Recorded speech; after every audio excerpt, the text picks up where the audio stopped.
Hello, everyone. I am the Wizard CZ, and welcome to the premiere episode of Wrestlebacks. These are we're going to review some matches that we think are worth watching once a month. Before I bring in my trio's partners, I want to shout out the For Frequency Sake Podcast Network. Thank you for letting us put this show on. We are, as always, our wonderful sponsors: Lopez Pizza, Durham Remodeling, and Ryan Allison Tattoo.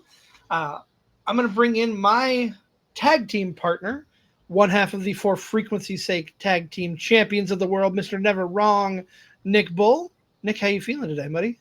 Hey, I'm feeling great. Hello, everyone, and welcome to this premiere edition. We're looking forward to trying something new. We're still staying in the realm of pro wrestling, but putting a couple twists on things. Hope you enjoy it. Hey, I'm flying blind, but this is going to be fun. This is going to be great. And you can soar with the Eagles or you can crash and burn with us. Either way, welcome aboard. We're glad to have you here. And, of course, the man that gets the credit for inventing, creating the show, the man who's going to be taking point in the lead, our good friend from the Burdened by the Bear and Educated Ignorance podcasts, Mr. Joe the Show Winkel. Joe, how you feeling, buddy? I'm feeling good, boys. Back in your life, like a rubber chicken thrown in a wrestling ring after you can't finish your story. This is the Wrestlebacks. We are here. This is long overdue. I pitched this. I don't remember the exact date that I pitched this idea to you guys, but we are here now. We kind of all tossed around a bunch of different matches to make this one be the one, and I'm excited. I hope you guys are as well. I feel like, there's a little bit of pressure on me because this was my idea. I feel like, the legacy of our friendship is on the line here. So I have to deliver. I have to be Big Match John today or Big Match Joe. So a lot of pressure on your boy here, but I'm excited. This is something I've been looking forward to for a while. No pressure at all. No pressure. No, none at all. Before we get into the match itself, Joe, walk us through the concept. Talk about what we're going to be doing today and every month at the beginning of the month. So this is kind of a spin-off of another podcast that I've listened to called the Rewatchables, where they talk about movies and they, rewatchable movies. So obviously you guys have been talking about the Wrestlebacks, that's the terminology. So it's like Wrestlebacks. It's kind of like, yes, that's the name Wrestleback has to do with the tournament thing, but it really is like a wrestling throwback in a sense to talk about, obviously, the must-see match from back in the day. So we're going to go through, we're going to talk about the match, what it meant at the time, the legacy of it, break down some funny stuff as well throughout the match, some different categories that I was able to hammer out. And it's going to be a grand old time. So that's kind of the main gist of everything. Can't wait to get started. It's going to be fun. And the match we picked, we're not going too far back in the time machine this month. We're going back to WrestleMania 39, Night 2. The Finish the Story match, Part 1, with Cody versus Roman. I'm excited to talk about it. This was a good match. I'm going to throw this out there. We've talked about it off air, but this one had some really good matches. This whole show did, and there were probably 3 that we could have chosen, including this one to review, and this is the one we landed on. But shout out to, for sure, Gunther, Sheamus, and Drew, and their triple threat for the IC title that year. That was top notch match. I recommend, if you're going to watch an entire event, WrestleMania 39 Night 2 is a great way to spend your time. I think it's very apropos that we're doing this match first, because I think WrestleMania 39, it's a top 3 WrestleMania for me. It's the best one since 31, and not only did you have some obviously memorable all-timers, but the undercard was also very good and delivered some bangers on that as well. I can think of 6 matches out of these 2 nights that I absolutely love. And I think the arena, the presentation, the stage, when I think WrestleMania, I close my eyes and think WrestleMania, an outdoor WrestleMania in a stadium. This is it. They nailed it. Maybe that's why I love it so much, is because it's just like, wow, it takes you away. I remember watching it and being like, man, they really did a great job with the presentation here. So, love this homework assignment. It wasn't a hard one at all. And that Mania, I feel, doesn't get talked about enough because Cody didn't finish the story, but he did the following year. It doesn't. The result of this match does not take away from the fact that this show, 39, both night 1 and night 2, is an all-timer. Yes, I agree, and that's the thing. Like I think the biggest thing too about some of this stuff about why this match, other than a couple others on this card, is like there's a lot of historical context to this. There's a lot of different things that I'm going to get to. There's a lot of fantastic performances, not just in this match, that are not just by the wrestlers, that I can't wait to talk about. And yeah, this is one of the best aesthetically pleasing WrestleManias, which is also stuff we'll talk about as well. This was an amazing show and a match that has, I don't know how it is aged, but to me it is aged really well. To go back to watch it a few times now has been a pleasure. I agree. Lead the way, Joe. Where do we want to start? Okay, well, here we go. Wrestlebacks, let's get after it. So, looking into this, not as highly of a rated match as you would expect. Our boy Dave, shout out to Dave, everyone's favorite, Nick's favorite, that's for sure. Our favorite uncle. 3.25 stars, which I thought was a little low. I couldn't find a cage match rating on this. The Sportster gave an 8 out of 10, I think, for this match. So, different strokes, different folks. We'll talk about our ratings throughout this. So just kind of want to start with the legacy of this match going into it. For Roman, day 9, from what I had, day 945 of what eventually ended up being a 1,316 day title reign. There was a lot of talk at the time too, and I'm curious about your guys' thoughts as we go into this. Going into this show, there were multiple chances that the story of Roman had a natural ending point, but we kind of went through it. A couple that I noted was the clash at the castle and Drew, and they decided to have Drew not win. And then, of course, the Elimination Chamber match with Sammy, which Roman won. What were your guys'? Do you guys think? There's a couple things we'll go back, to talk about some what if stuff. What do you guys think? Do you guys feel like at the time, if you can go back, were you wanting like Drew to win or Sammy to win? Because those were really the first two real guys that challenged Roman that you were like, okay, if it ended here, it would make sense. I'm on board with Drew 100%. Sammy as well, but Drew stands out more to me because it was overseas. Clash at the Castle was in his home, was it right in his backyard? So that would have been the one where I would have pulled the trigger, definitely. I mean, Sammy, for sure. Sammy deserves to hold a world championship at some point, in my opinion. But I would have had Drew walk away from that match if it were me. I think we wanted Sammy so bad because we all thought that would have been the great way to end it. The rags to riches story.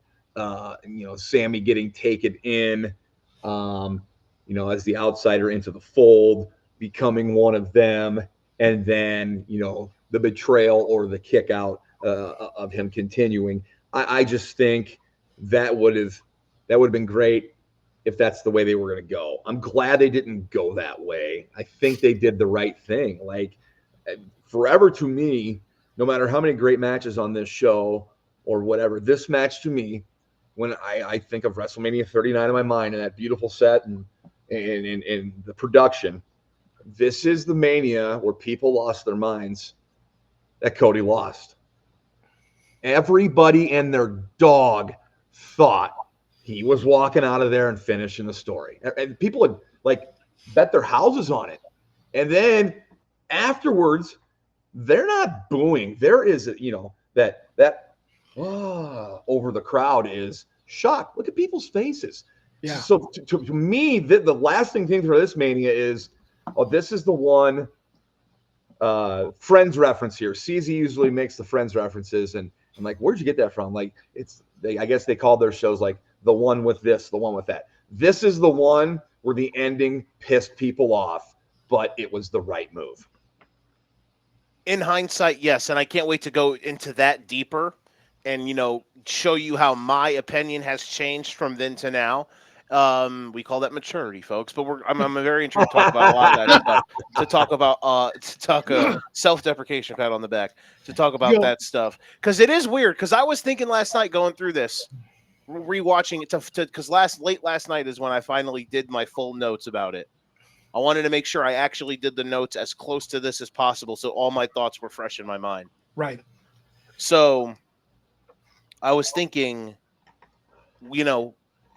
how different would this be if Sammy won at Elimination Chamber and it was Sammy and Cody, or if it was Drew versus Cody, or something like that? I guess Drew, because if Drew would have won the title, I guess so. That is something to think about. Like, maybe at the end of the day, all in all, those maybe were the right decisions, even though they were confusing at the time.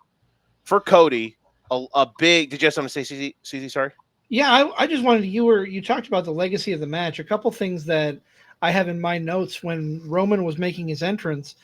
This was he had wrestled in the main event of WrestleMania for 3 consecutive Manias. He's the only one who's done that at this point. And this was his 7th total WrestleMania main event. And they mentioned, too, that he was like one of the first or second or third people to ever defend the same belt 3 times in a row. That's what I mean. Yeah. Crazy. That's crazy. And he hasn't quite approached 1,000 yet. So you're getting the names of Morales and Bob Backlund and Hulk Hogan and Bruno Sammartino. We're seeing how big of a deal it is. And I'm glad CZ brought up the entrances, because go back and watch both entrances. And then here's where WWE does a great job. This is why I love wrestling. The production, the spectacle it is, the big entrances for both of them. Commentary, there's not one word said on either one's entrances. And I absolutely love that. That's how it should be.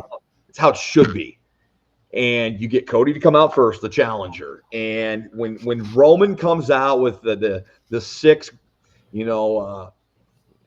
grandfather pianos out there, and I've got some unintentional comedy / unanswerable questions about the piano players later. That's all right. That's all right. But I'm going to tell you something. That was cool. It's got to be over the top. It's got to be why are they doing this? And then you see why. It's amazing. I think this is.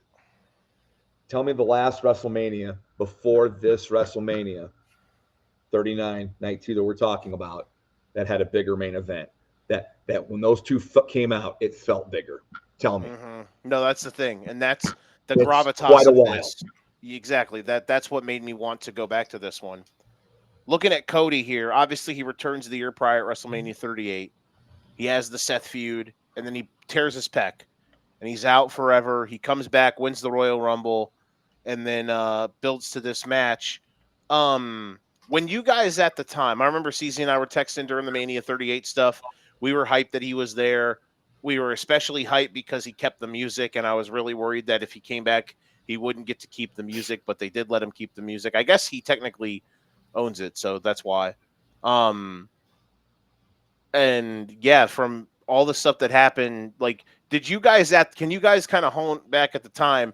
Did you feel like Cody was worthy of being the dude to try to topple this long time championship run? I did. I honestly did. And it's not like I was a major Roman bloodline fan or Homer or Mark or whatever, but I did love it. I loved the story that they were telling, and I was along for the ride. I had no problem with Cody winning this. I thought him coming over from AEW being who he was, and then knowing how much the business means to him and how much I think he just wanted to be maybe work with other people, showcased, respected, whatever way you want to spin it, whatever way you think it is. And he does that. And he does that with Rollins and has those matches. I think with the fans, seeing that he had come over, the reaction, seeing that they're back, he's back in WWE. I think he was the right man to do it. I just think the timing was off for this year. But I had no problems with Cody Rhodes being the one to end it. And I'll add on to that. Cody, when he left WWE, his, for lack of a better term, legacy, pun intended, was tarnished a bit with the whole Stardust thing and what they were having him do. And he was right to leave. He went to the Indies and he built himself into this monster of a star. You know, he helped start AEW. And then when it was time, he came back and stepped into the role that he deserves to be in my opinion. He, especially with his time on the Indies, especially with how he built himself up after he had fallen into that shitty gimmick that they had saddled him with, to build himself up into this star that he is, definitely deserved to be in this position. And at this time, John Cena is not a full-time guy. So the spot is open, right? You know, we all know, that, Cena passes the baton to Cody Rhodes here in present day, but this wasn't that moment yet. And I think WWE, not only was Cody Rhodes searching for the best version of himself, I think WWE, Triple H, or Triple Paul, whatever you want to call him, they knew the best version of Cody was what the current version was. And the WWE was thirsty for that, to have that version of Cody. Yeah, no, I agree. Because the previous version was not. It's a laugh now. It's a punchline. He had to leave to make himself the star he became, to come back to be now what he is. And if you skip ahead to wrestling at that time, something to note, think of WWE at that time. Who's their top baby faces? You know what I mean? Drew building to the Roman match got hot, and then it kind of, that's what those are the things that happen when you lose in front of your home country and then decide to get over it by singing American Pie with Tyson Fury. Technically, you got to say Brock Lesnar, right? He was a babyface at the time, yes, but obviously he was a babyface. He's the number one moneymaker because I don't know. Would it be Sammy? Would it be Sami Zayn? Sammy and KO, considering obviously the night fight before against the Bloodline. I could see that, yes. But you're right. WWE didn't have that face, that guy that is going to show up every town. He's going to do what's best for the company. He's the face of a company. I mean, and Cena did it for so long, and Cody Rhodes came along at the perfect time, because I don't think there was anybody within the company that could be saddled with that responsibility and be able to take it. But I think Cody's going to be able to have it long enough until they're able to find somebody else. He's in the business. I mean, it's nepotism, Dad. It's nepotism, baby. It could be nepotism. It very well could be. But the guy is good at what he does. Oh yeah, and he's doing it for the number one company in the world. And I think we're just seeing him, hit his stride with the second reign, winning that title back. So no, I don't think he could have came along at a better time in WWE. And that's the thing that you nailed it, man. You nailed it. He came along at a time where go back to look at WrestleMania 38. It was a fun WrestleMania, but the top baby faces on that card are Brock Lesnar in a regurgitated story that we're kind of tired of seeing. And who else? Drew McIntyre was feuding with Baron Corbin. That was very, very dried up. So you have Cody come in here, and that's why I call him the face of the universe, man.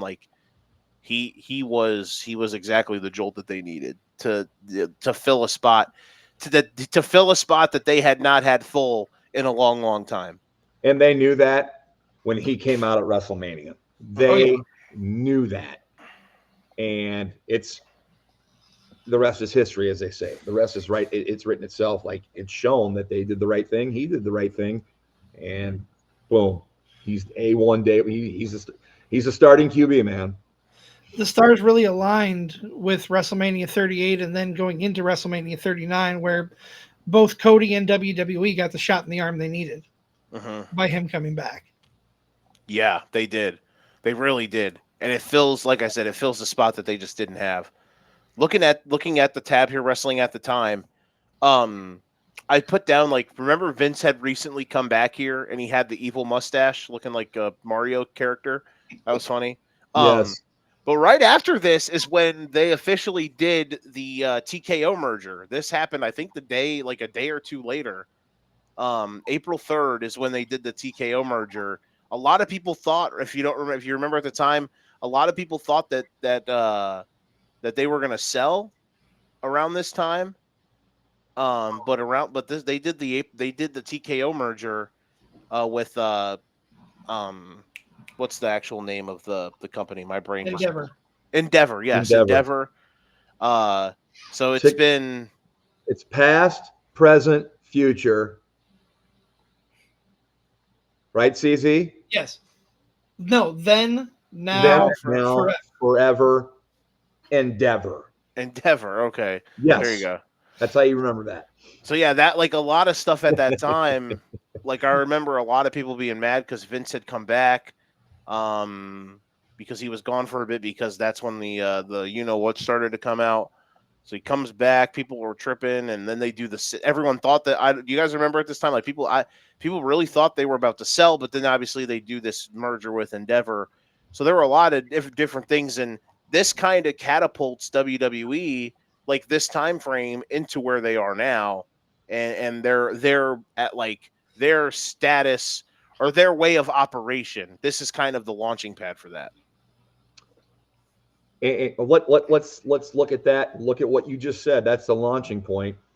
And then, here over the Labor Day weekend after Clash in Paris, on Saturday night, Sports Center on ESPN, you have Michael Cole and Wade Barrett sitting rings, like in a taped segment, sitting ringside and breaking down the pay-per-view card that happened today on Sports Center.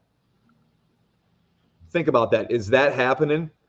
Is that happening if these, like what we're talking about, that launching point doesn't happen? Does WWE get that hot with Cody winning? Because we all know what happens. We all know what happens after somebody wins a big feud. It's like, you exhale. Okay, well, what's next for him? And then it's like, well, this isn't as fun as the chase. So that's a good point.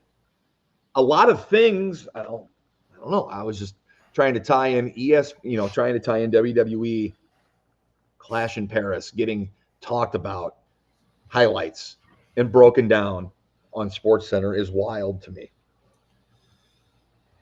It is pretty crazy that we are at a time now where WWE has a merger with ESPN.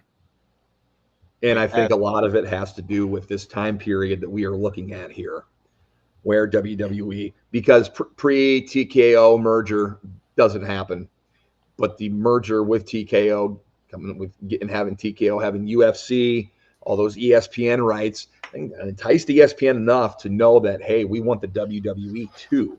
So it's kind of a unstable climate, but a good unstable climate at the time when you want to go back and watch it, because we don't know the direction of WWE going forward.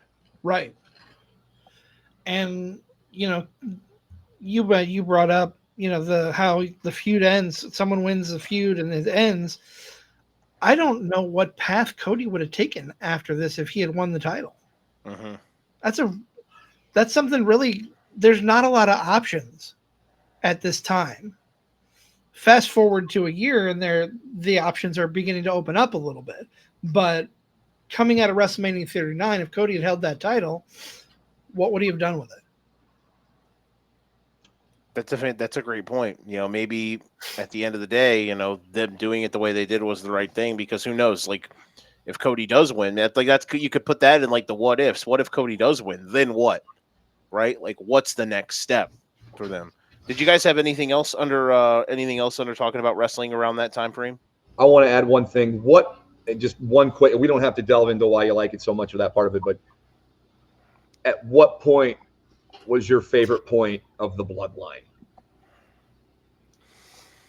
during this run? Okay. I think that from when the Sammy and Kevin stuff started to heat up, so like right around the Rumble, until they had Jay lose at SummerSlam, I think that was the peak.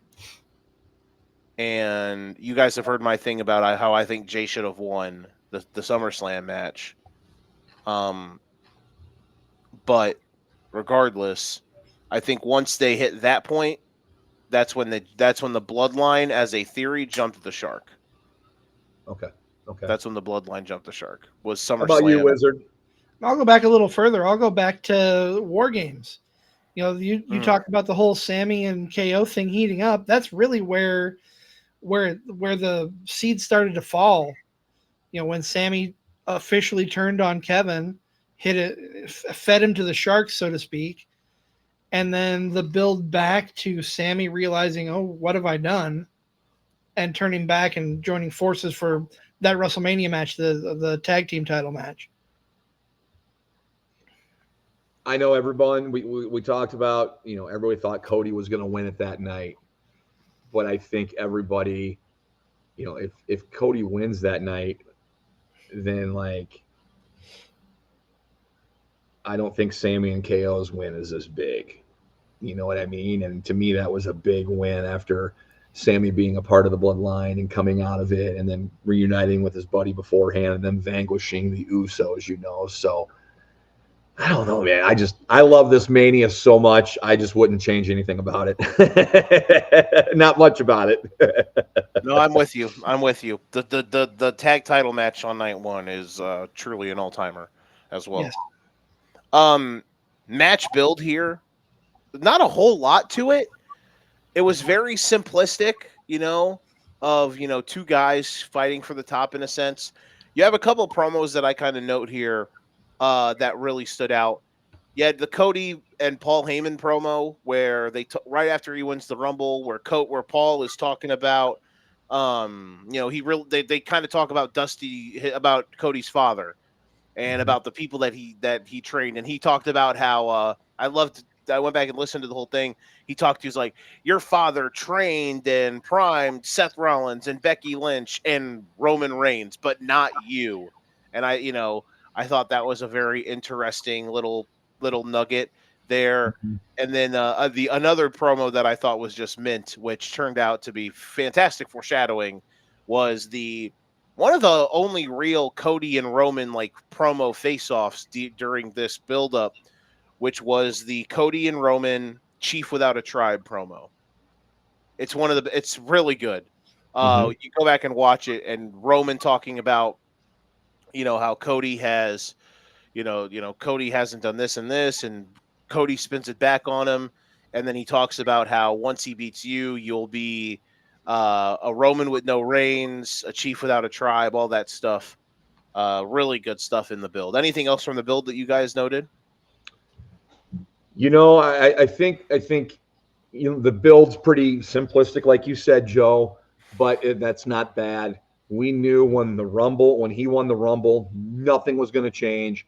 That was going to be the main event of night 2. I mean, that was signed, sealed, delivered. So, they took the less is more approach. You didn't need to have those guys in the ring. They should have been in the ring one time together before that match. And whether it's through promo or through a contract signing, that's my feeling when you're building a match like that's your biggest show. Because if you see them together all the time, people don't want, leave them apart. Leave them apart and let them cook. And they did. They did it right. And less is more here. And it was.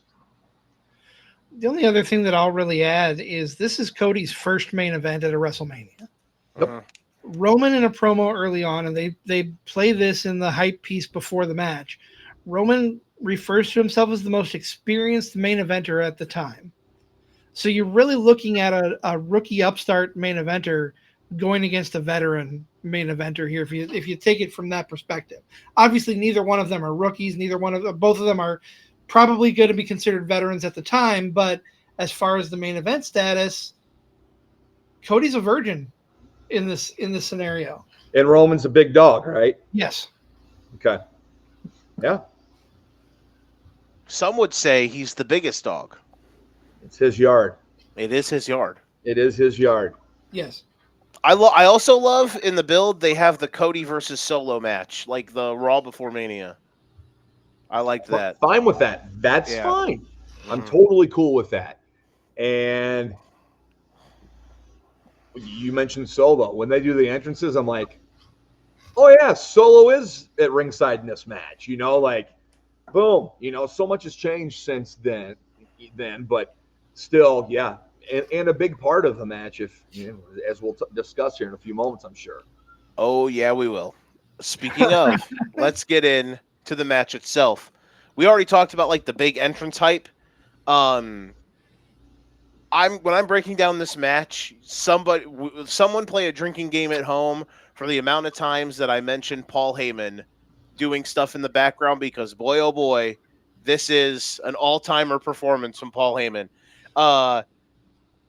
Note one, they're in the corner like during the entrance when he's about to when Roman's about to walk up the steps, and Paul is just in the background holding the title, and his face is just like, oh God. It's just like this is an all-timer Heyman night.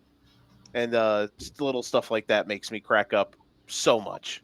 I loved when Roman's getting introduced and gets out there with the belts and starts swinging them at his side.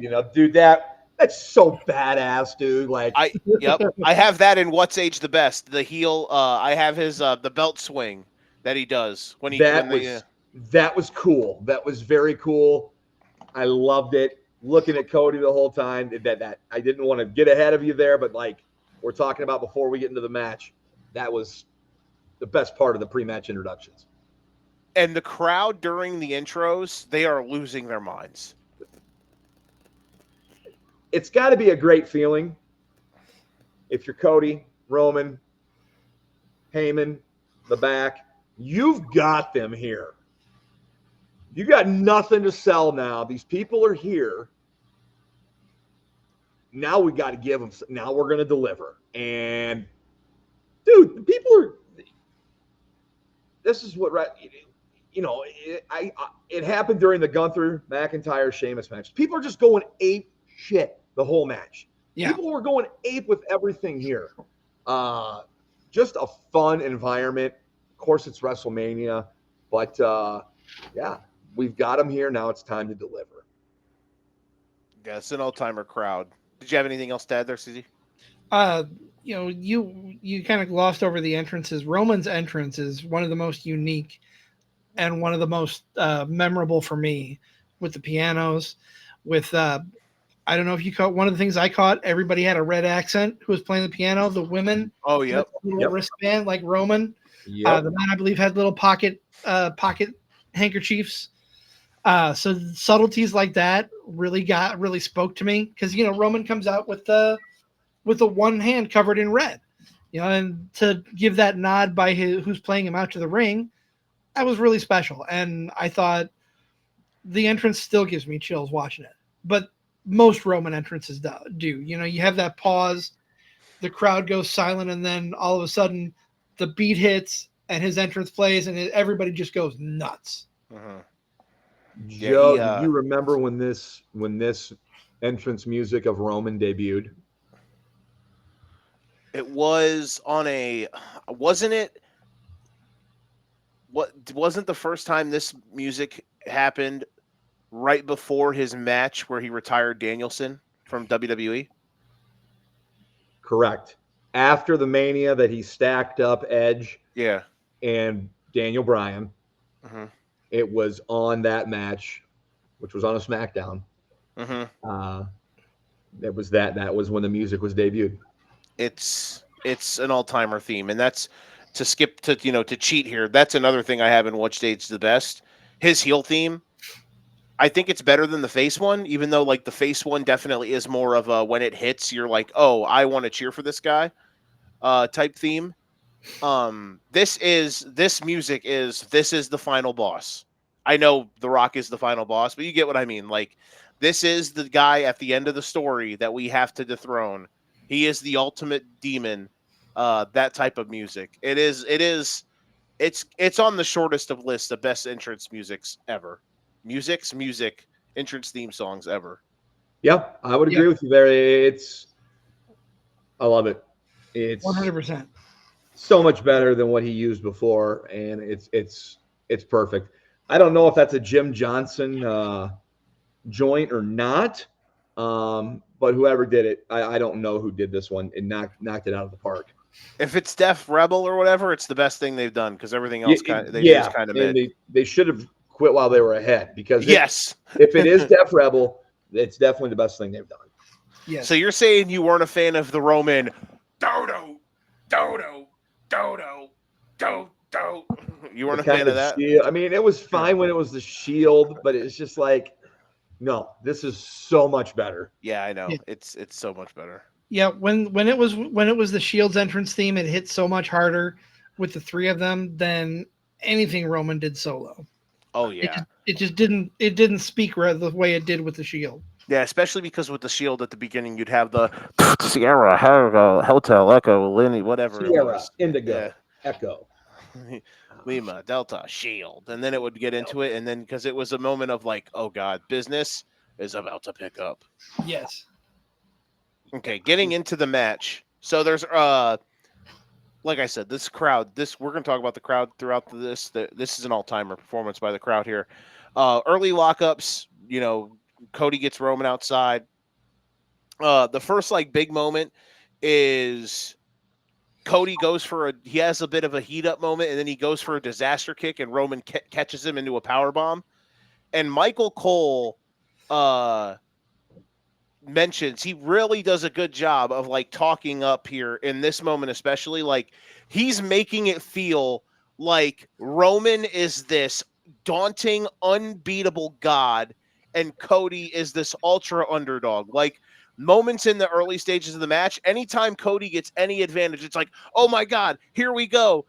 And sometimes that can be a bit too much, but I just feel like if they did that now, I think it wouldn't work because they're both equal playing field. You know what I mean?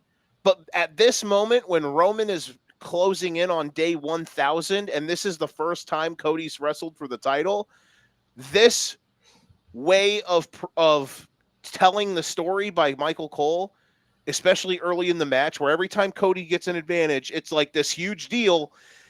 And then when Roman knocks him down, it's like, there's the big dog and of how dominant he is. I think that stuff is perfect. And to add to what you're saying with Michael Cole, and Corey Graves there to rattle off a random fact to kind of temper Cole's expectations and bring him back down to earth. It's not a heel thing. It's just like he's telling you how big this is by what Roman currently has accomplished. And he's never, I think Graves is so good and does not get enough love. And I think this is some of his best work is calling this match. The moment never gets too big for him.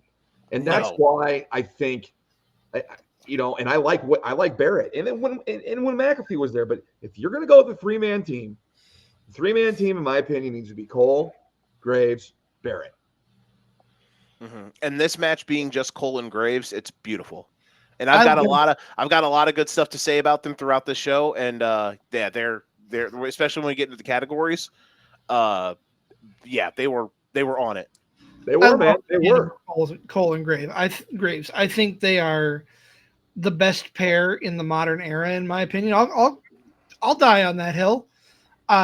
Nothing against Wade Barrett, nothing against Pat McAfee. Cole and Graves work so well together. The fact that Graves has been relegated down to NXT, while I love him there, I think is a disservice to how good Graves is. Mm-hmm. Agreed. You will not hear an argument from me on that one. Nope. Early still, we get moments where Cody gets slammed on the ramp, then Roman gets slammed on the ramp. When Cody's trying to get back in, we all of a sudden get 2 early solo interferences. We'll have more to talk about that throughout the night. The match really kind of ends Act 1 and really starts to get hot when they're outside after the solo interferences. Roman clears off the announce tables. He's going to powerbomb Cody, and Cody backdrops him through the announce table. Cole's going nuts, like, Cody has a chance! Cody has a chance! And from there, like, we are starting to ascend to other levels of just craziness, because that moment ended Act 1, started Act 2, and we are just like raining half-court heaves for the next, like, 20 minutes. I'm glad you brought that up about Cole, because that's one of my gripes with Michael Cole during this match is how often he's like, Cody's got a chance. Cody's going to do it. It's way too much, in my opinion. He went overboard with it. I'm not discrediting him. I thought the announce team was fantastic, but that particular instance about how much he wets himself when he thinks Cody's going to win or Cody has a chance, it bugged me because of how much he went back to the well with it. That's fair. I get what you're saying there. I think in certain spots it works. Like, I liked this one, but I do get what you're saying too, because there is a moment that a lot of it turns and gets really, really bad. So we're back in the ring. Cody starts heating up. He does the drop down punch, scoop slam, hits the Cody cutter for the first, like, really good near fall, which Roman Reigns is like the new king of the 2.999 infinity count. He's got it down, doesn't he? He really does. Like, that's one thing I kept my eye on in this match and rewatching it a few times was does a good job. He does a tremendous job. It's like a sixth sense. Like, he's good.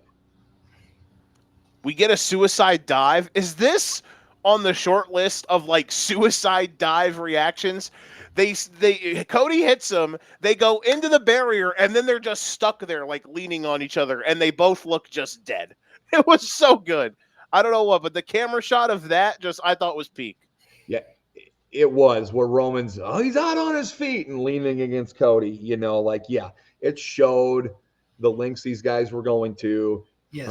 It also showed, I think, these guys had thrown everything at each other by this point, and we did not have a clear-cut winner. We had so much left to go, and I think, like, maybe this is the halfway point of the match. If you want to get to it, if you wanted to label a time code or a moment, is after that suicide dive, which, by the way, he would be disqualified immediately in my disqualification, and people be booing Cody's ass out the building because they paid so much money to watch him get disqualified. But I digress. Now, real quick, would a baseball slide get you DQ'd or no? Because he's not going out of the ring. Feet first is fine. Okay. You can go over the ropes. Right. That's fine.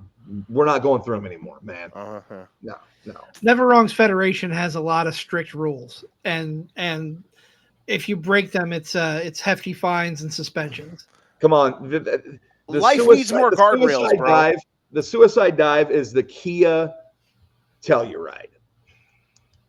Like the car? Yes, they're everywhere. Everyone has one. Everyone does it. Like a 05 Honda Civic. No, we're going with a Kia Telluride to keep it current. Like, that's what a suicide dive is to me. Like, I see a million of them on the road every day. I don't need to see a million of them in every match. I get it with the lucha. I get it with the high flying stuff. But it doesn't take away from the match for me. But I'm just so sick of seeing the move. It doesn't matter who's doing it. I like both Cody. I like Roman, but this has got to be, like, to me, this is the halfway point of the match. Exactly. And CZ, I was saying, life needs more guardrails, bro. We Very have to true. we have to stop ourselves from ourselves at the end of the day. You know, Joe, I want to go back to something you were talking about earlier, how every time Cody seemed to get an advantage, Roman was right there. A little later in the match, there were two spots. You talked about the disaster kick into the power bomb. The one that I loved was when he went for the disaster kick and got a Superman punch for his troubles. Yep. Oh yeah. Excellent. It was to pull that off. It's two pros, right? And it looked great. And as much as I don't like, there's more and more I see of the disaster kick and the going for the Cody cutter, or they do it in AEW with Will Ospreay, the Os cutter. Like, to me, it'd be so easy to avoid, just step out of the way and let them fall. Like when we do it so much. Kind of like a Samoa Joe. What's that? Yeah. Kind of like a Samoa Joe no sell. Yeah. Steps aside off the top rope. Yes. And Roman's moveset is so high impact, perfect for heel cutoffs. It's weird how they had him wrestle and try to be a babyface for 10 years. Yeah. I know. The other moment that caught my attention where Roman just my stare into the camera there. It's an all-time Joe was right moment. Yeah. Coming back with his new teeth. To be a heel. The other my favorite thing I ever heard when he did come back in the pandemic, it was like my favorite thing was a podcast that was talking about it. It was like, guys, he's a heel. He has new teeth. You can't have new teeth and be a good guy. Sorry, go ahead. You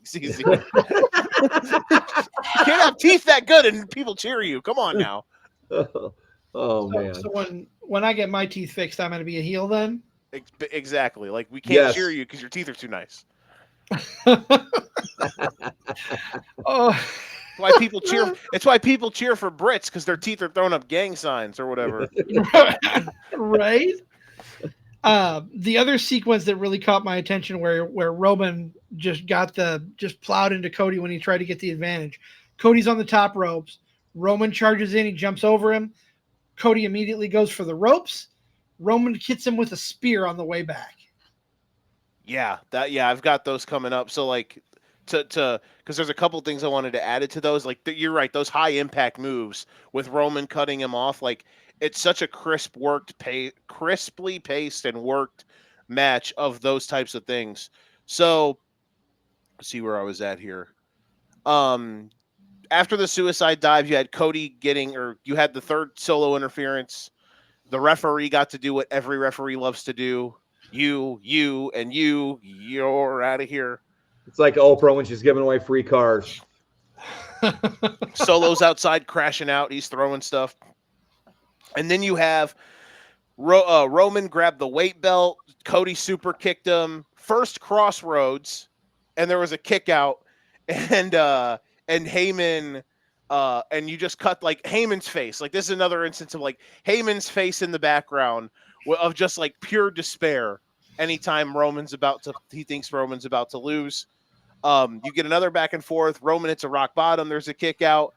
There was a Superman punch by Roman that Cody ducks, hits a pedigree, and I just noted this because of this. So Roman kicks out, and an underrated thing about Heyman is sometimes when his guy's about to lose, he'll like fake jump into the ring. And he's gonna break the count. Yeah, right. 1, 2, and he's like fake jumping into the ring as Roman's kicking out. I wet myself. Like, Heyman is just balling. He's clearing people out, and in the back, and like no one's able to see it. But what Heyman is doing in this match, like in the background, is just masterful stuff. You don't know if Paul Heyman's ringside at a Roman Reigns match, or if he's a 12-year-old down the hall and around the corner listening to his parents argue. Like, he is so good at his facials, and people know how good he is, and he's such a key part of the story. They want to see his reaction too. It's almost like they need to have a camera on him the whole damn time. Yes. Because as a fan, you want to watch the match and watch what's going on. Like, Heyman is if I teach you anything on the Wrestlebacks, if you're going back to watch a match with Paul Heyman involved, and I'm sure we're going to do probably a few more with Paul Heyman involved. It's like a Paul Heyman thing. Like, what was the most Paul Heyman thing on this show? Because he does something every time that I see when I watch a show for the second time. That's like, oh my God, that made that moment so much better. I hope other people see this too. So yes, when Paul's involved, it's going to be gold. Yeah, I'm worried that I missed stuff, and I thought I did a good job of detailing all the Heyman things, but I think because there's more. But I feel like there's and the next one, CZ, you mentioned the where am I at here? So the disaster kick counter into the Superman punch. Oh yeah, and that Heyman is doing a little fist pump, 1, 2, 3, and they kicks out, and he just turns his head. He's just like, what? Just looks mad. It's so good. It is. It's very good. Heyman's a master at what he does. And oh yeah. Can I give a hot take on Paul Heyman? Go for it. Don't say it. Greatest manager of all time. Oh, sorry, I shouldn't have let him. You shouldn't have let me. I love Bobby Heenan. I love Heenan. Heyman is just a little bit higher, in my opinion. Are you talking manager or entertainer? Manager. Because I laugh harder at Heenan's commentary than I've done anybody else's commentary. Which I agree. I mean, Heenan is a fantastic entertainer, and he's hilarious. I think he's a top 5 entertainer of all time in the business. Manager-wise, I mean, it's hard to argue Heyman with all the guys that he's attached himself to, and then they go to the top type of deal. So I would say Heenan, but I mean, Heyman's up there for me as well. I don't know, man. You can't tell me that eventually one of these times, we're gonna get to Nick's turn to pick a match, and he's gonna pick some Rock and Roll Express tag team match, and I'm gonna be talking about all the Jim Cornette stuff in the background. That's all right. Corny's up there too, man. Corny for sure is up there. Oh yeah. Just shenanigans galore. Here is we're getting towards the third act of the match pretty much. Cody has a really cool counter of the spear that I've never seen, where he just does a sunset flip over him. Yep. Really cool. Wanted to note that because it looked cool. So he does that. He locks in the figure 4. Roman counters it. And then we get the first spear of the match. And the crowd go, when he hits the spear, the crowd immediately goes, dead. Oh, shit. And they go nuts because he kicked out at 2 into the match, right? Yeah, the first time, too, yeah. Had they seen 10 others, it would have been nothing. But the fact that, do you know what the total runtime of this match is? I don't remember off the top of my head. I did not get the total runtime, yeah. We're past the halfway point, and one of the most prominent moves of your champion's arsenal is finally getting used. First time. That's a tip of the hat to these guys, all involved, into being able to tell a story and not have to fall back on that. They did other stuff instead. Total match time was 34:35. Okay. And we're easily into the to the final third of this here. Yes, we are, and that's the first time. Happens. That's the first time we see a spear of any kind. I like it. That's good. Yeah. It should be a big deal. When it happens, oh shit, this could be over in 3 seconds.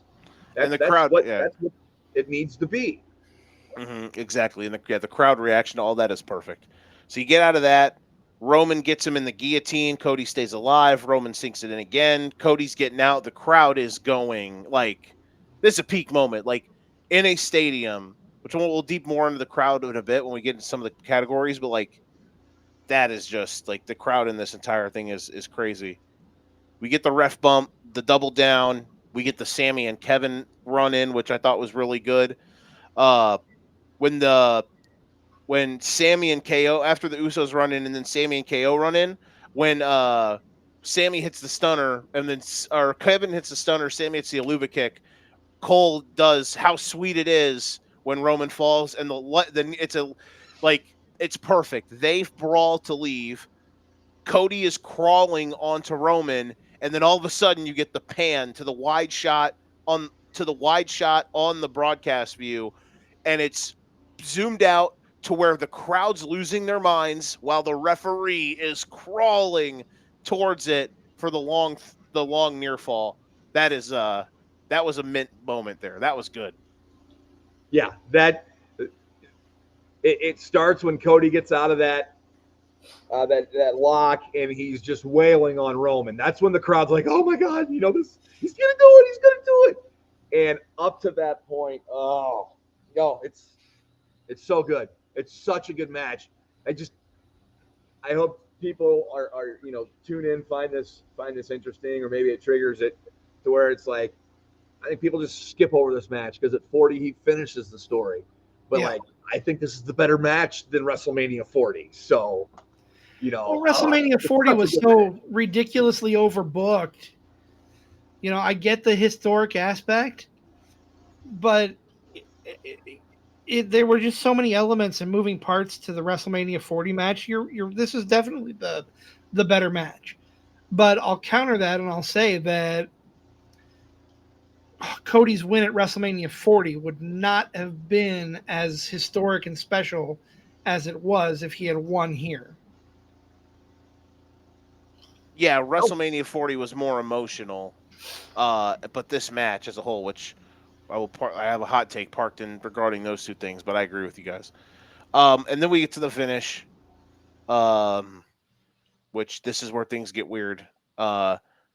So they get out, they get up, they're trading blows, the whole Booyah segment. It goes on for about a minute or two. Cody then counters. He hits the bionic elbow. He does the drop down punch that his brother does. And then he starts the crossroads. And this is where we get into the worst part of the match. This 90 seconds. Cody hits crossroads number 1, and then Cole automatically says, "Cody has realized the American dream." But it's before he even hits the second one. He then hits the second one, and Graves has a good line here where he says, "Don't stop till the story is done." That's a good one. That's a good line. And then we get Heyman on the apron. Cody walks Roman back to the corner. Ridiculous. Waits 10 seconds for Solo, who's back out there after already getting tossed. It's not quite 10 seconds, but it's a time. It feels like an eternity. And Cody's just yelling, making his faces, holding Roman. Solo comes out in a hoodie. Samoan Spike. Roman Spear. Ball game. Crowd just deflates. And that's the thing about this match that bugs me the most, is that final segment, because it really, really just wets down what for 32 and a half minutes is an all-timer. And then the way that final sequence went really just is bad. I'll play devil's advocate a little. I agree with you completely, but I'll play devil's advocate. The reason that Cody was so hesitant and it lasted as long as he did was because he's yelling at Paul Heyman, who's interfering with the ref, trying to get Heyman to get off the damn apron. That's a good point. It's too long. It's ridiculous, and I hate it. But I'll give a pass for when it's with Roman. I hate the triple crossroads. Roman, I understand. Roman was this big, huge deal, and to hit the triple crossroads on him to win at 40 to almost win at 39 makes sense. But in general, why does anyone need to hit their finish 3 times in a row to beat somebody? And it worked for a reason. Exactly. And it worked when you look at the WrestleMania 40 match. It worked in the sense of okay, he's going for the triple crossroads, and it got broke multiple times. He hit 2 and then it got broken up. Like in the tag match, he hit it twice. And then on the third one, Rock hits him with the belt. In the actual match on Sunday, he hits it twice and then Solo runs in. And that starts everything. But the third time, he hits all 3. That's fine. But I agree with you.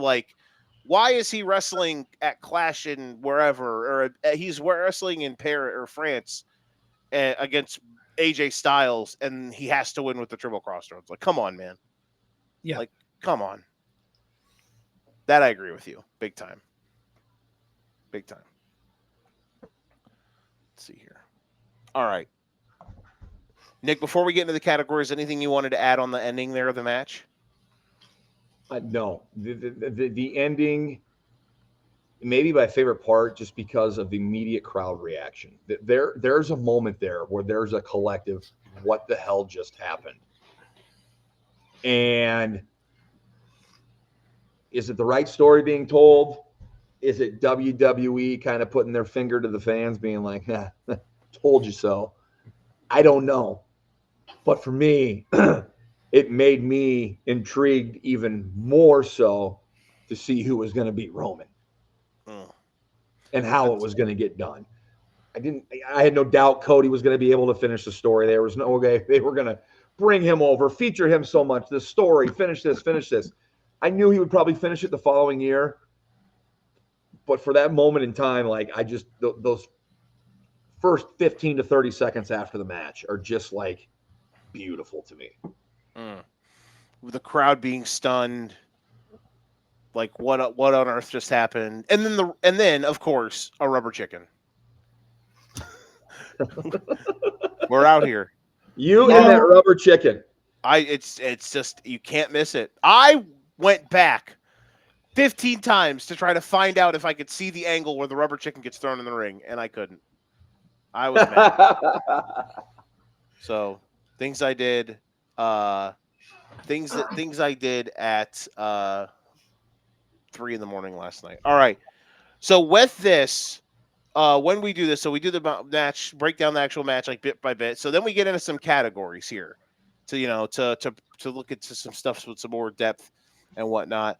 We have some really cool ones here that I always break out. Now, sometimes when we do these, depending on the match or if there's some craziness, there might be some different categories that rotate in and out, but these are the ones. There's most of these will be mainstays. So let's start off with first the most rewatchable segment. In your guys, what are some candidates, or just if you guys have a plain winner for the most rewatchable part segment of this match? I mean, for me, I've already mentioned it. The sequence and build between when Cody gets hit going for the disaster kick by the Superman punch up until that spear after Cody comes off the top rope. That I thought was well put together. Just everything in between there was just fantastic in my opinion. I had that down, like I had it under counters galore, which is disaster into the Superman punch, the sunset flip countered spear to the figure four, and then Roman's spear with the kick out. Like, I thought that mini segment there was really, really good. Yeah. The slow burn of Act 1 was really, really well done. We're showing how strong Roman is, how dominant he is this title run. And every time Cody got a sliver of daylight, it was dashed away by Roman.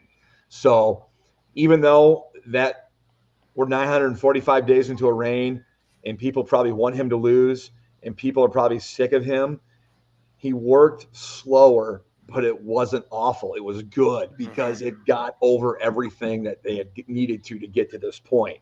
I would agree with what CZ said. That whole segment there was probably the best one, but I also want to give some love to the first act. Albeit a slow burn, it was very good. And I had down like Cody's first rally, which is when he throws him through the table up until you get the first crossroads for the first near fall. Yep. And it's like, oh yeah, that heats up.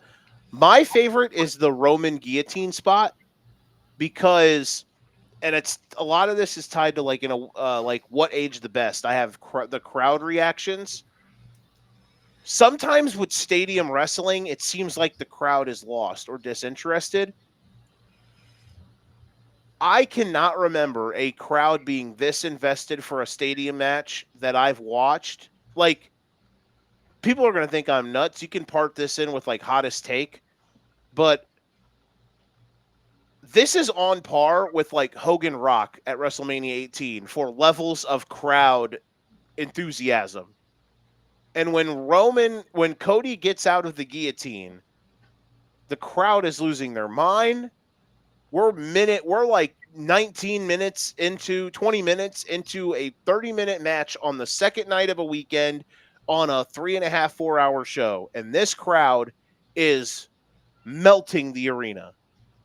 Like, you just don't see that anymore with stadium shows. You say Rock and Hogan, and I think, tell me a match that is bigger than this one that features the two guys that it did, like, and what it meant going into it. Roman in this tumultuous long reign, Cody coming over and trying to redeem himself not only as a person but as a wrestler, in the company that got rid of him before. And not only that, but trying to. It's not. Go ahead. What's that, CZ?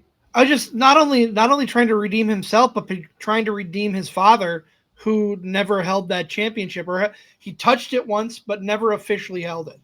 What's the biggest main? Like, I think I asked it earlier, but honestly, what's the next biggest event? If from Cody Roman, what was it previous to this? God, was it all the way back to Hogan Rock? It could have been like just biggest on a level like that. I mean, it's when a you get the scope of the passing of the torch. Is it a Batista Triple H at WrestleMania 21 when Triple H puts over Batista as kind of this new face? I don't know, but to me, Hogan Warrior, Hogan Savage. I think I put Cody Rhodes and Roman Reigns' match up to that level as to how big it was and to how much it meant. Yes. And to how big the name is. Yeah, and it's like you can, I always remember going back and watching whenever I randomly watch certain, it's been a while, but there's WrestleMania 18, the Hogan Rock match. When Hogan hulks up and hits the leg drop, and then and it covers Rock for the near fall, you would think that the building is about to collapse because the place is going crazy. This crowd wasn't quite that white hot, but it was there. For a stadium show, that was the thing with me. It's like, you don't hear stadium crowds react like this now at all. No. Maybe it was because of how the arena was. Unless it's overseas. Over what? Oh, overseas. Unless it's overseas. I mean, but if you said stadium, yeah, I know what you mean. Let me spin it this way. Match is so big. How much is it the crowd not reacting, and how much is it the stadium just being so big that you don't hear the crowd as well as you do in an arena? That's the thing too. I don't know. Maybe it's because of how SoFi Stadium in Los Angeles or Inglewood is built. But the fact that the crowd is the crowd was hot for WrestleMania 40 when Cody won, but it wasn't like this. Right. For other WrestleMania, we're watching SummerSlam a month ago or whatever, and crowd ain't hot like this at all. Even for the Cena Rhodes match, which was awesome, crowd was not doing this. You know what I mean? Right. This was something different. This was a different level of you know what I mean? I get it, man. I totally get it. All right, let's go to what age the best. Just simple as that. It's what age the best from then to now. Nick nailed this at the beginning. The WrestleMania stage and the white and gold aesthetic for this show. It's so good. It's top tier. If I was a gamer and I had, this would be the WrestleMania arena, I'd have all my matches and if on my Dynasty or whatever. It's aesthetically pleasing to watch. I can't disagree. I think that hits the nail right on the head with the way the stage was set up, the way the arena was built. It was perfect. I can't think of an entranceway or stage setup that I liked more off the top of my head. We mentioned Roman's heel theme being great. That ages really well. At the beginning of Roman's entrance, when Cole is how you mentioned CZ, how Cole's gassing up Roman's stats, I put that down just because I like that stuff when it's when you have a guy coming in and it's this guy's done this, and this, and this, and this. I think that's really cool. So I noted that. We also talked about the belt swing in the, when Roman does the belt swing. That's legendary stuff. It's so badass. I was waiting for Nick to grab the Smoking Skull belt and do a belt swing on his own. For sake.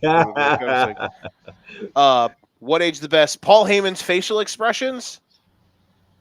10 out of 10. Yeah. This is a legendary Paul Heyman performance. I cannot understate that this is a legendary ringside manager performance that Paul Heyman gives us. The blushing bride that is Paul Heyman. I mean, I love it. It's so good, man. It's so good. We mentioned the crowd reactions. Here's one. What age the best? Corey Graves' suit. Did y'all catch that? It's a white tux with gold aesthetics with the gold outlining. God damn, bro. When in Rome, you're in Hollywood. You got to dress the part. Baller He's stuff. The part of what Jesse Ventura would have done something the same thing, over the top. He's just doing the Jesse. I love it. It's Corey Graves, man. Graves does elaborate outfits classier and better than anything ridiculous that Seth Rollins wears to the ring. Oh my God, yes. Absolutely. And some of Graves' outfits are ridiculous. But they're all in good fun. And they're just more neat. Seth is wearing bulky stuff that he's wearing something that looks like he's got a printer as a hat. He's got this big shelf that I have as his jacket. Or wearing it as a necklace or something, If abstract art. Seth Rollins was the drip god for a hot second. If anyone in that company is the drip god, it's Corey Graves. 100% in my opinion. So good. Speaking of Cole and Graves, I have them on What's Age the Best. Cole and Graves in this match, outside of the end, when Cole loses his mind a bit, Cole and Graves are standing on the black. They are standing on the rubber, the pitching mound. This is a baseball reference, CZ. If you can pay attention to this. They are standing on the black, and they are painting corners with gas for 9 innings. With this, they are just throwing 100-mile-an-hour fastballs nonstop. This is their commentary of this match is, and I know a lot of people talk about how commentary is hard to listen to, blah, blah, blah. I don't know if I look at it differently because I'm in media and because I broadcast, but what they bring to this match just adds so much. And I thought Cole and Graves guys were superb. Yes. They're excellent this whole show. This whole night is one of the best nights to watch from start to finish. I think I don't know which one of you two said it earlier in the show, but from start to bottom, if you want to watch one night of WrestleMania, I would encourage 39 Night 2. It's so good. That's what's going to stand up is how good this Mania is and how good it just everything came off. It was good. Yeah. I would go as far as to call Graves and Cole's commentary the chef's kiss on an absolutely tremendous event, tremendous match. Last things I have for What's Age the Best was Roman's kick-out ability. We mentioned that earlier. His near fallisms. And then the run-in, the Uso Sammy stuff, the run-in was really good. I despise certain things about that stuff, but I thought their touch in it was really good. Any other? And Solo Sikoa is still underwhelming. That he is, as Cody said in the pre-match in the tribe or the Chief Without a Tribe promo. He looks at Solo and he says, "You think you're ready, buddy? You're not ready." He's still not ready. He's still not ready. Cody was right, man. Cody knew something. Cody has adrenaline in his soul, and he can tell the future. Any other What's Age the Best? No, not for me. No, I can't really think anything of two more outlandish. No, not for me either in this match. What's Age the Worst? It's not bad, but we are at the tail end. Like this is early 2023.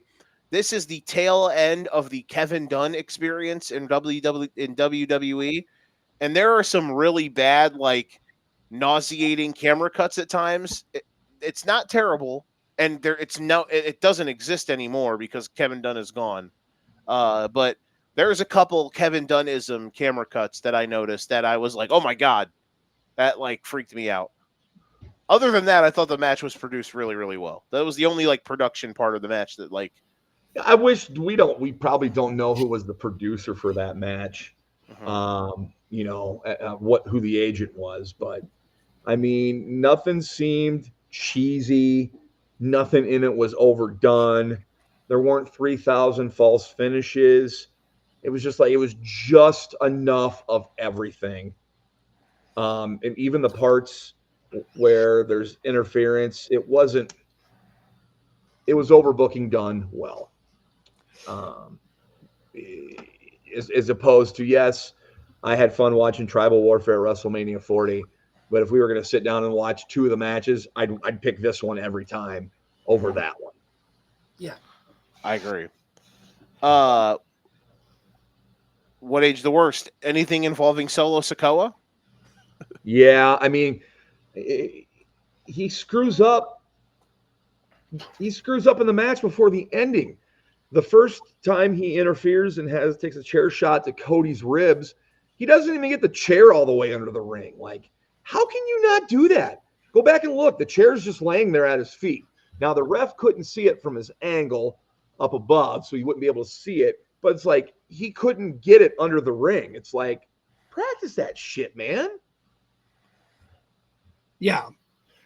Solo, I don't know, man. He has a lot of potential, but I don't know if he's ever going to reach it. I'll tell you what. Go ahead. I'll tell you what bugs me, and this is something that I've always had a gripe with this time frame of WWE: the overuse of 3D graphics at the start of every single match. There we go. So you're telling me that the weird looking tree thing and the very, very, very, very, very brown Roman who does the that you don't like that? Not at all. I will give a pass with 3D graphics for Cody's logo. They still use it now. I don't think it's tacky. I don't think it looks bad. But when every single match and every single star has some ridiculously stupid 3D graphic that they're coming out to, no, screw that. I hate it. I hated the 3D graphics, but I loved Judgment Days. Ooh, yeah, I was going with the Grim Reaper looking things. Yep. But you said 3D graphics, man. I'm so glad they're gone. I really am. Yeah. We don't need them. The ref bump, not good. Cody like barely hits the ref. What move was Cody even going for? He went for like a big boot or a kick to the ribs. He was kind of going with like a brogue kick. Yeah, Roman moves. Roman ducks and the ref wears it. I mean, that's kind of how I looked at it and be like that. That's what he was going for. And then, of course, everything about the finish is what aged the worst, which we'll talk about more here in a second with greatest what if sliding doors moment. Do you guys have any other what aged the worsts? No. Okay. Other than Solo's involvement, no. Okay. One of my what if sliding doors moment was what if Sammy or Drew beat Roman. We kind of touched on that already. Here's the big one. What if the finish was not regurgitated Roman stuff? Would it have gone over better as a whole? And here's my opinion. To me, absolutely. If the finish of this match is just put together differently, or it's just Roman wins clean. Like if the story is Cody just was inches short, at the end of the day, because at the end of the day, outside of the Solo interference stuff at the beginning, once he gets tossed, it's all even from there. The Usos come out. The Usos hit Cody with a thing. Sammy and Kevin come out. They clear the Usos. They hit Roman with a thing. Then they brawl to the back. From there, it's even. To me, this match is 5 out of 5 stars, 10 out of 10, 12 out of 12 hot dogs, 6 bananas out of 6 bananas, all loaves of bread, if they stick the landing and they crashed and burned. It doesn't kill the match because I think this is an all-timer, but the finish is so clunky.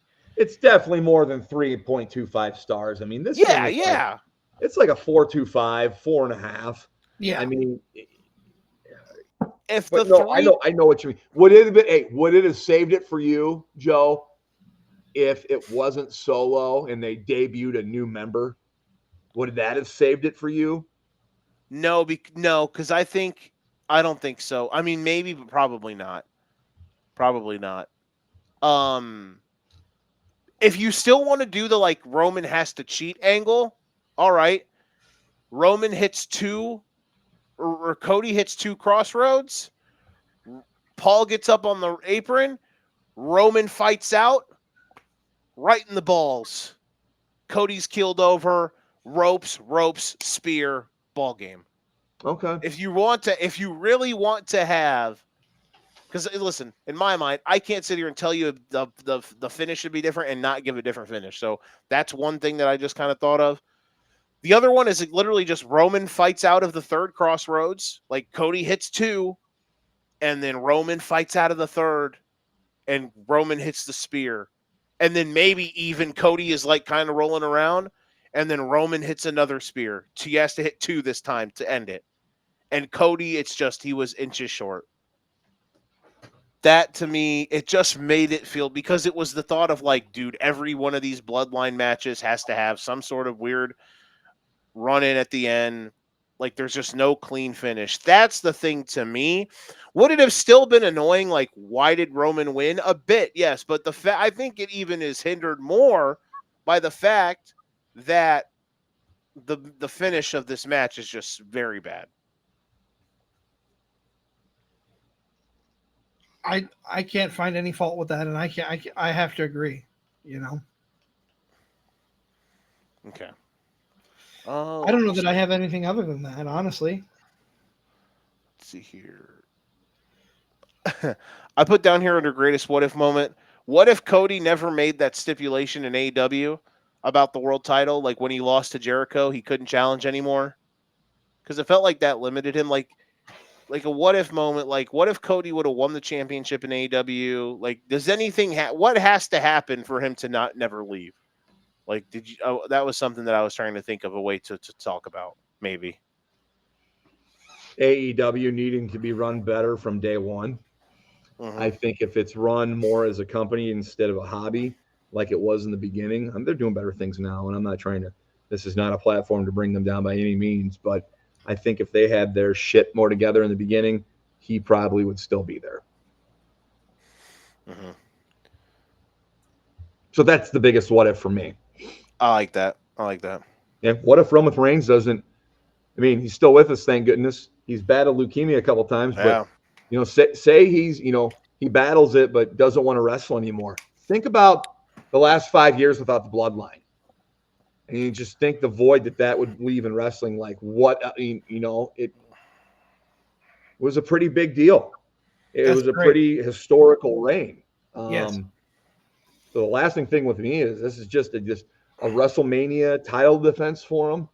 The better of the two matchups between them two from 39 and 40, and a necessary stop on the road to finishing the story. No, that's a great one. I never thought about that. What if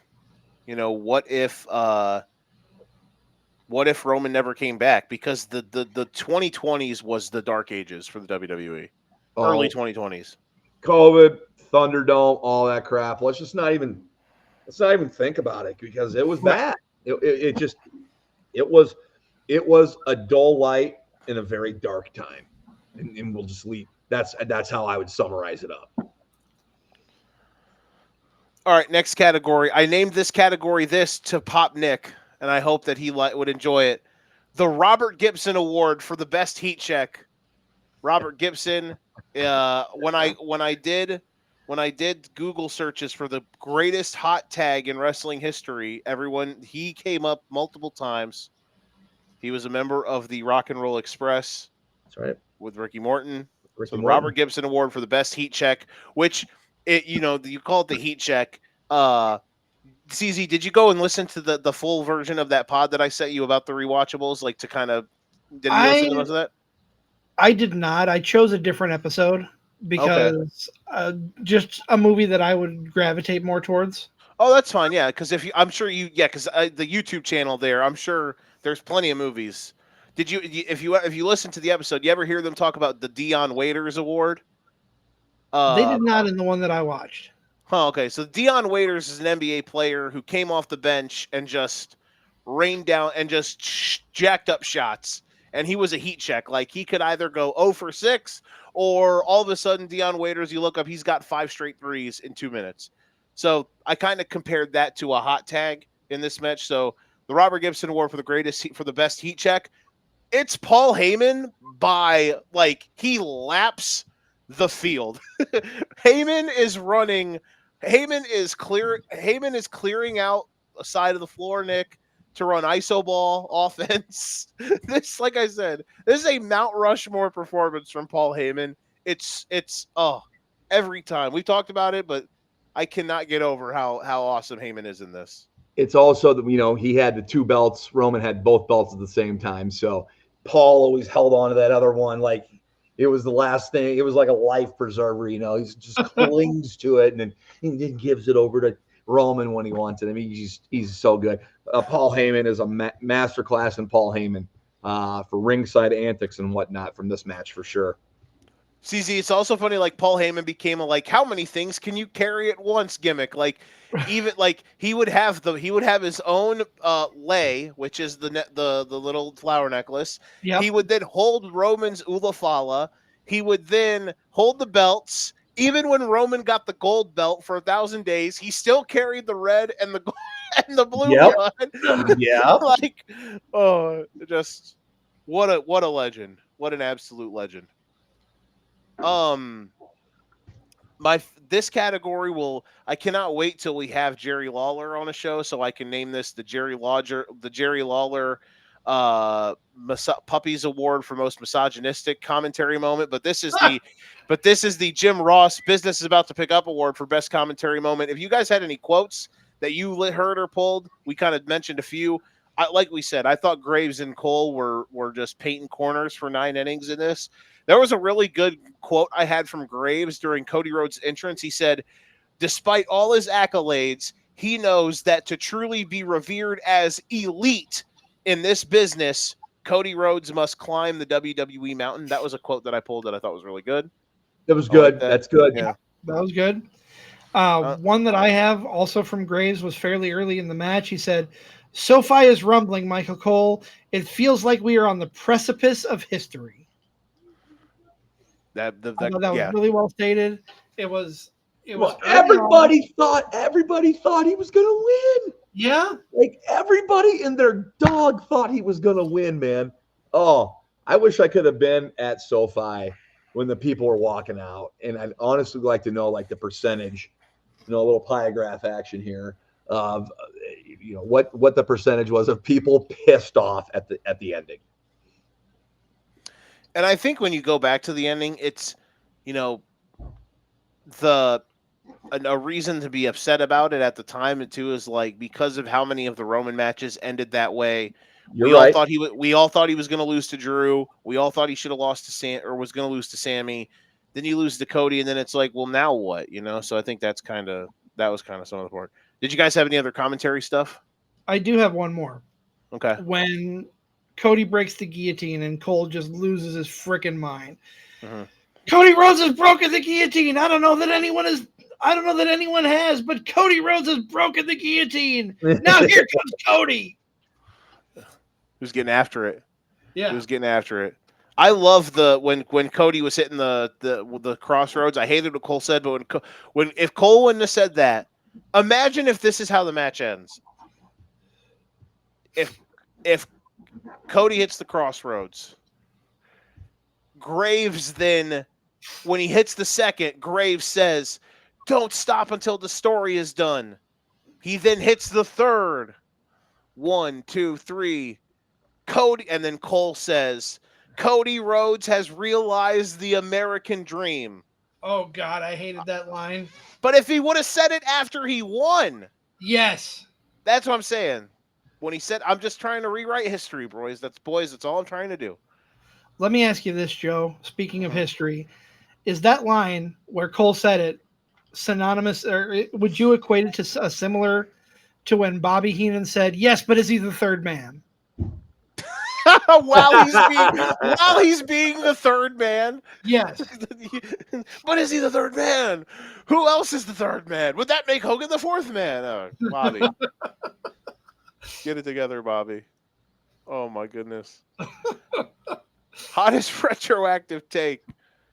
All right, I'm gonna fire this one off. This is the greatest stadium match in North American wrestling history.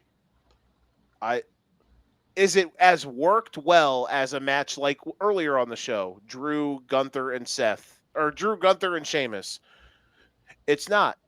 But when you add the stakes, when you add who's in it, when you add the crowd, when you add all of that stuff, this is the greatest stadium match in North American wrestling history. That is my hottest. That's my hottest take. Feel free to rip it to shreds if you want. I won't rip it to shreds. I don't know that I really have a good one here. You talk about hindsight and how Cody shouldn't have won this. Cody not winning was the right decision, but I don't know that I really have a good hot take on this match, honestly. Okay. Here's my hot take. Removing nostalgia, show me a better WrestleMania. Here's a tweak to the hot take. Of all time, maybe not, but it's in the top 3. But like, if you combine the best matches between night 1 and night 2, it's the greatest one, and have a one-nighter, it's the greatest ever. It's the greatest. I think you can get there. Yeah. Roman Cody. Roman Cody. Gunther Drew Sheamus. Charlotte Rhea, which was night 1, the tag title match. That's 4. KO and the Usos. Yep. Ray Bianca, and Dom. Ray and Dom. Bianca Asuka, which wasn't a great match, but you have to have the other women's title match on there. Finn Balor and Edge. Mm-hmm. And I feel like I'm leaving one out. And Shane McMahon tearing both of his quads in the segment with Snoop Dogg. But I mean, you take the best 7 or 8, and I think it's show me a better Mania and remove your nostalgic ties to it. I think it's the best Mania we've had in quite a while. Agreed. Best unintentional comedy moment. Everything Heyman does. It's just unintentionally hilarious. The rubber chicken. I have that in caps. I have that in all caps. Because the best part is like he's laying there and the camera pans, nothing there.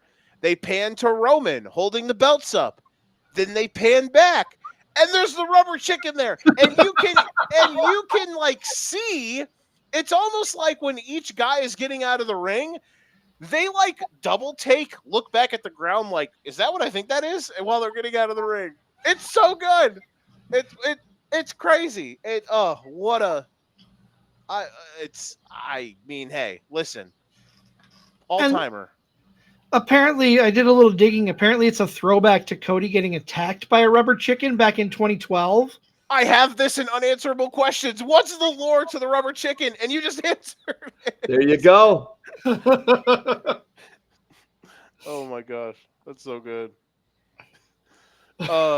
I'm just happy this is the days before the green dildos and WNBA. Oh games. my god, we're gonna go on FanDuel and DraftKings to bet what color the dildo is gonna be tonight. picking nits. The only picking nit that I had was anything involved with the finish, and we kind of talked about how Correct. Yes. Solo Sikoa. I mentioned it earlier, but Cole losing his mind every time he thought Cody was going to win. You know, how many times did Cole say he's got a chance? But that minor compared to Solo and his ridiculous bullshit. Exactly. Apex Mountain, which I think I did a good job of defining Apex Mountain to you guys. Apex Mountain, WrestleMania stage. Yes, that's the stage and the set piece, 100%. What else, Nick, is in the short list for WrestleMania stages? Like, what's a quick, off the top, on the spot WrestleMania stage Mount Rushmore?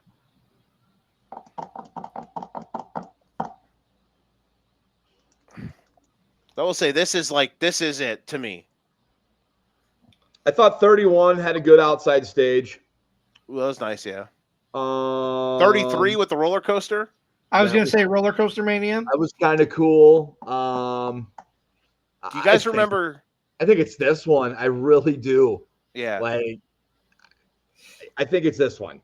I think you guys one if you're going with the big stadiums.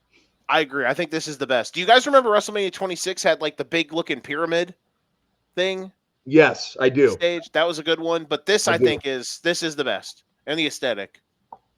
Apex Mountain American Stadium matches, I already said, like, I think it is, but that's I'll stand on that island. Apex Mountain WrestleMania main events. Nick Bull, you pitched this earlier. Is this the greatest WrestleMania main event of all time? Main event of all time.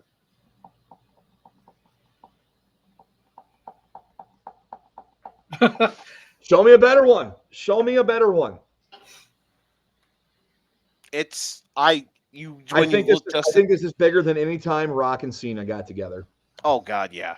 I think this is bigger than any time Roman and Brock got together. Yeah. What about Shawn and Undertaker for 26? I know 25 was the better of their two matches, but 26. That's the thing. I don't know if it's a better match, but I would say the crowd is definitely more into Cody and Roman than they are HBK and Taker. I agree. I think WrestleMania 25, Shawn and Taker is like the greatest wrestling match ever, but that wasn't the main event. So 26 was the main event, and the match wasn't as good. It was close, but it wasn't as good. 27 Correct. Was the. I don't know. What do you think? This or WrestleMania 27? Miz and John Cena. Gotcha. If you sat through that WrestleMania, you are a fan. That was some rough times. You are a fan. What a bar. WrestleMania 17. Main event. This and Hogan or Rock Austin. Yeah, that could be up there. I mean, if you want to say that was the last time we had a main event of this caliber, I'd fine with that because I lived it at that time. Rock and Cena Rock and Austin was the biggest thing. You could say that. So for the first Mania in 22 years, we have a match that we believe is better than any other main event that was its predecessor. Agreed. Apex Mountain, rubber chickens. Has a rubber chicken ever been shown to the world on more of a grander stage? No. Some would say no. No. Not at all. Not at all. And probably never will be again. Exactly. Apex Mountain, Michael Cole. Question mark? He has some ups and downs. He's a couple downs in this moment. So if you're going to say Cole, I'd say the tandem of him and Graves instead of just Cole by himself. That's fair. Last one I have is Roman Reigns matches. Question mark. Is this Roman Reigns' best match ever? Best match ever or best match of the title run? I can't think of a first era Roman match that was as good. Well, okay, I can think of one. And it was the match that I originally said we should do for the first show. But we pivoted to this. What was that? 31. Okay. Brock, the cash in. But it might be his best It might be his best match. Yeah, I could make an argument for it. Of the run, if you want to think back. And he had some good ones, though. He had some good ones. The 37 main event is a hilariously underrated match. That match bangs. Oh, with Edge. Not as good as this. Not as good as this, obviously, but that match is fantastic. It is. It really is. It really is. So one of those two might have been. We were getting prime. We were in the midst of a prime run of Roman, and kind of the beginning of when Cody took off. So it's worlds are colliding here. As eras and worlds are colliding, and who the next faces of the company are for the years to come. This was kind of like the intersection, the crossroads for it.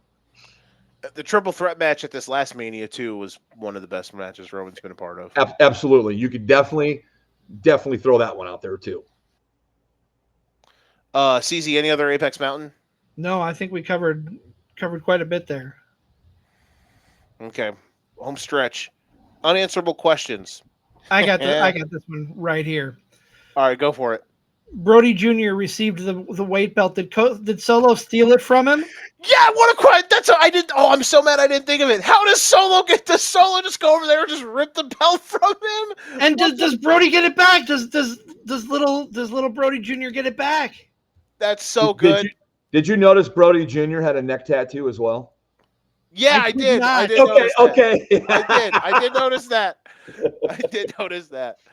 Oh man, that's so great. When CZ just hit it out of the park right there. How does Solo, like, why is there not like the Zapruder footage or the Zapruder film style footage of Solo stealing the weight belt from Brody? Come on, man. That's the content we need. Solo's a career thief, but that doesn't mean a good thing. It's because he's a bad thief. Yes, correct. Can't throw chairs under rings. No, not at all. But he can steal weight belts from children. All right. You know how I mentioned I had something about the piano players? Yeah. Unanswerable question. Were they actually playing the piano during that entrance? Here's my reasoning for that question. Their motions were way too, they were putting way too much into their piano motions to make me believe they were actually playing the piano. They're at the top of their game. I guarantee that they were actually playing, that they weren't lip syncing it. I think they might have been playing to a track, but they were playing. Okay. Because my thought process was are they lip syncing this piano stuff now? I don't think so. I don't these are the actual people who performed this. Yes. But they're dubbing over a track. It's just because of their mannerisms. It made me think that. Fair enough. It made me think that. My last one that I had for unanswerable questions was, how do these two who have that was the first one-on-one match they ever had? How do these two have such good chemistry? You don't see stuff like this from guys who, Randy Orton and John Cena never had that, and they wrestled a billion times. Yeah. John Cena and CM Punk do, but these two guys, dude, I don't know what it is, man. It's such an interesting pairing, and it just works. It works so good. They're naturals. I know Butch Reed was the natural, but these guys are the natural. I mean, they're both so good at what they do, and it's their first match. And it had all rights to be a crap match with different stuff that happened, and with it being the first match. And it's the biggest show ever at the time. But it wasn't. It was amazing. And I think it just shows you just how great everyone was that was involved. I agree. 1,000%. Go ahead, CZ. No, I was agreeing. What about you, Nick? Do you have any unanswerable questions for this match?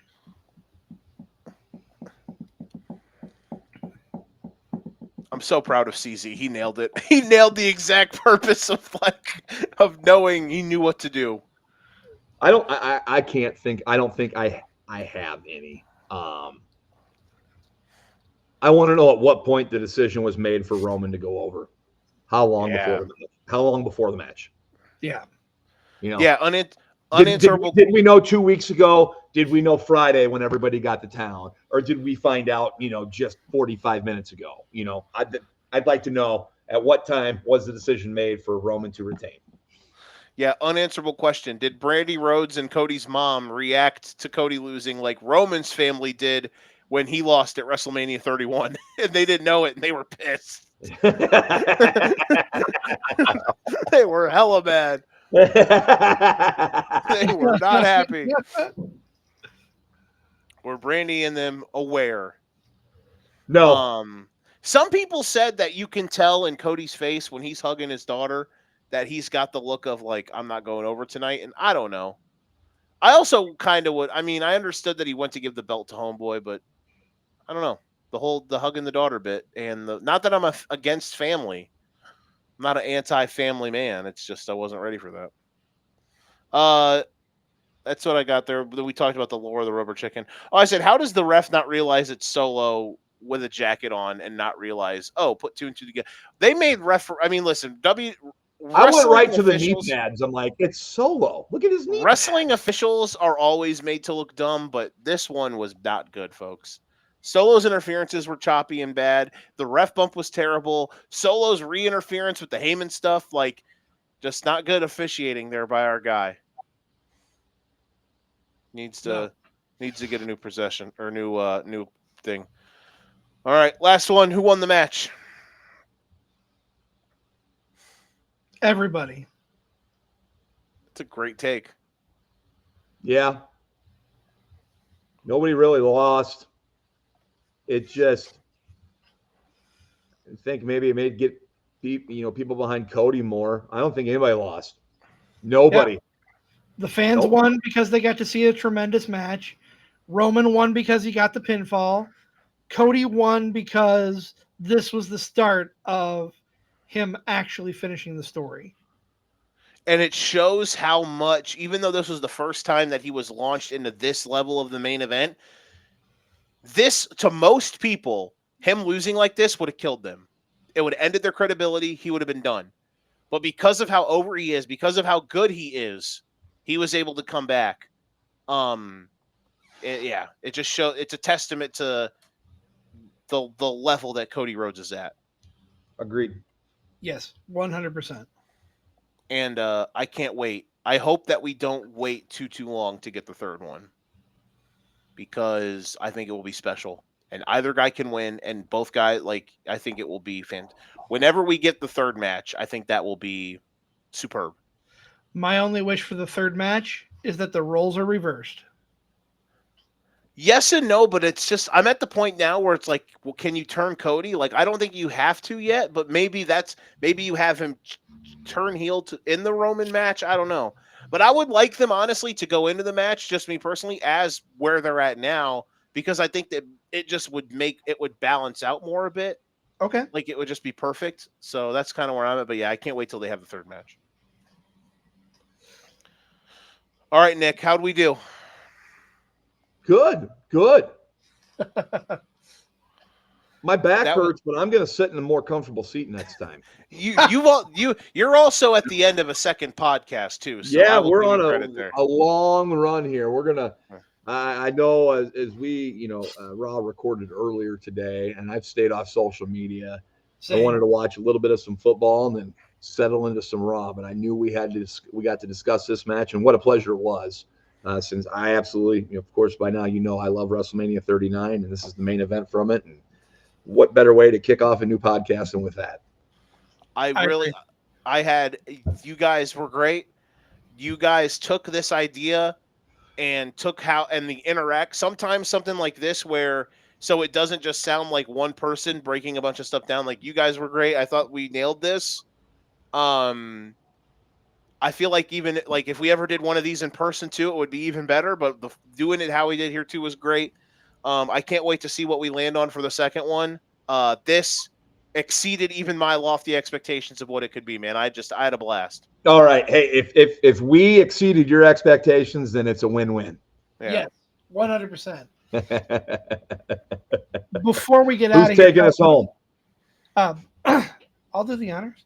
Yeah, take us home. Before we get out of here, fellas, Joe, what you got coming up on Educated Ignorance? So we will have the stuff with the Golden Ticket Show coming up here. We have a new show. We've had some struggles getting it out to the public. On Fridays, it's me and Dan Hancock from Gotham Gambling. We're doing the weekend warm up where we're gonna be, we're just kind of talking sports, breaking down some stuff, going into the weekend, having some fun, and then at the end we do the betting segment, our $100 picks. So you've seen the $100 picks posted online, but now hopefully once we're able to actually, we've had some weird technical stuff. We recorded 2 weeks in a row, but it wasn't able to get put out went in post. So because we record that really late at night, so that's why it's not a live show. Right. But we'll have that out. And then Sundays, this Sunday might be weird because Brinks, and it sucks for week 1, but I get it because Brinks is he has to work early Monday. But Sunday, week 1 NFL live show, I'll be on. It's and that's every Sunday. So that's we're getting right into NFL season, man. I can't wait. And of course, we at Card Subject to Change have no off season. We've got a busy weekend ahead. Nick and I will be joining the 2 Count and Shotgun Wrestling Radio at Bridge City Slam 7 for a pre-show podcast there. And of course, we're back on our regular show. And I'm sorry, I have a graphic for this one. I didn't have anything for anything else, and I apologize.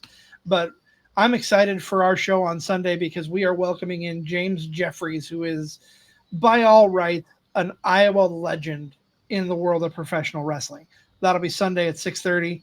And then after we're off the air a little bit later, you can catch Joe on Educated Ignorance. But that's unless you gentlemen have something else to say, I think that's going to put a bow on this episode. I think we nailed it, boys. This was a blast. I can't wait till we do it again, man. So much fun. Had a lot of fun. Looking forward to what the next match is. Yes. We will be back at the beginning of October for our next match. Stay tuned to socials for us to announce what that match will be.